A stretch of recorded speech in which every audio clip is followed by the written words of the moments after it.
नमस्कार, आप देख रहे हैं संस्कृति टीवी। तुलसी को देवतुल्य पौधा माना जाता है और श्री विष्णु की पूजा आराधना में तुलसी का भोग लगाना अत्यंत आवश्यक होता है।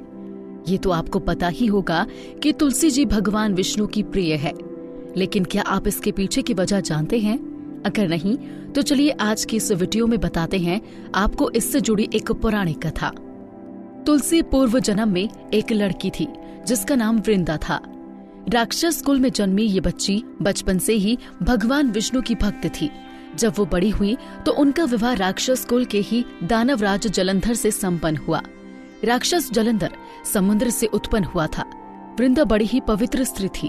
वो सदा अपने पति की सेवा किया करती थी। एक बार देवताओं और दानवों में युद्ध हुआ। जब जलंधर युद्ध पर जाने लगा तो वृंदा ने कहा, स्वामी आप युद्ध पर जा रही हैं तो आप जब तक युद्ध में रहेंगे मैं पूजा में बैठकर आपकी जीत के लिए अनुष्ठान करूंगी। जब तक आप नहीं लौट आते मैं अपना संकल्प नहीं छोड़ूंगी। जलंधर तो युद्ध में चला गया और वृंदा व्रत का संकल्प लेकर पूजा में बैठ गई। उसके व्रत के प्रभाव से देवता भी जलंधर को न हरा सके। सारे देवता जब हारने लगे तो विष्णु जी के पास पहुंचे और सभी ने भगवान से प्रार्थना की। भगवान बोले, वृंदा मेरी परम भक्त है, मैं उससे छल नहीं कर सकता। इस पर देवता बोले कि भगवान दूसरा कोई उपाय हो तो बताएं, लेकिन हमारी मदद जरूर करें। इस पर भगवान विष्णु ने जलंधर का रूप धरा और वृंदा के महल में पहुंच गए। वृंदा ने जैसे ही अपने पति को देखा तो तुरंत पूजा से उठ गई और उनके चरणों को छू लिया। इधर वृंदा का संकल्प टूटा, उधर युद्ध में देवताओं ने जलंधर को मार दिया और उसका सिर काटकर अलग कर दिया। जलंधर का कटा हुआ सिर जब महल में आ गिरा तो वृंदा ने आश्चर्य से भगवान की ओर देखा, जिन्होंने जलंधर का रूप धारण कर रखा था। इस पर भगवान विष्णु अपने रूप में आ गए पर कुछ बोल न सके। वृंदा ने कुपित होकर भगवान को श्राप दे दिया कि वो पत्थर के हो जाए।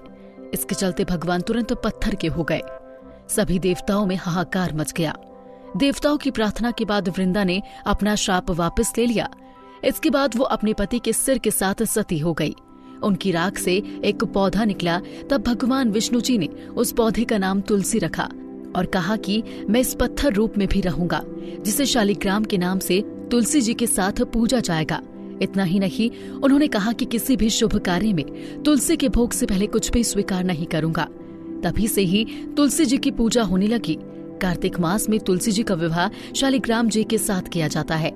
साथ ही देव उठानी एकादशी के दिन इसे तुलसी विवाह के रूप में मनाया जाता है। तुलसी न सिर्फ देवतुल्य पौधा है बल्कि इसे औषधीय भी माना जाता है। आंगन में तुलसी लगाने के तमाम फायदे हैं।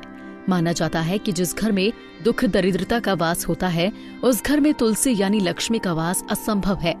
इसलिए तुलसी के मुरझाने को अशुभ संकेत माना जाता है। ऐसे ही पौराणिक कथाओं को सुनने के लिए बने रहिए हमारे साथ और देखते रहिए हमारा चैनल संस्कृति टीवी।